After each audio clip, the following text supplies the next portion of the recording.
Have you ever heard of David, the young shepherd who became one of the greatest kings in history? It all began when he was just a boy, the youngest of Jesse's sons. While his older brothers served in the army, David spent his days caring for sheep in the fields. But even though he seemed small and unimportant, God saw greatness in him. One day, the prophet Samuel came to Jesse's house. God had sent him to anoint the next king of Israel.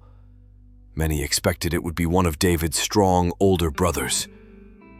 But God told Samuel, "People look at the outward appearance, but the Lord looks at the heart."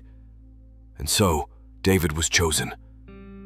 Not long after, Israel faced a terrifying enemy, Goliath, a giant warrior from the Philistine army. For 40 days, Goliath mocked and challenged Israel, and no one dared to fight him. But David stepped forward.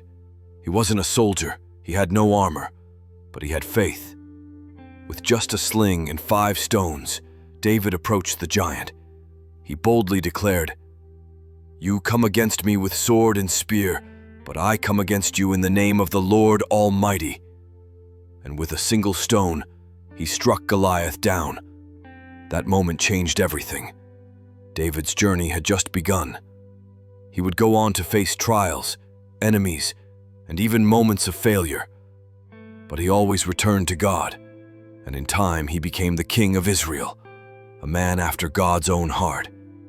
David's story reminds us, no matter how small or unqualified we may seem, when we walk with faith, God can use us to do great things. If you are facing a Goliath in your life, remember, no matter how small or insignificant you may feel, God has a much greater plan for you.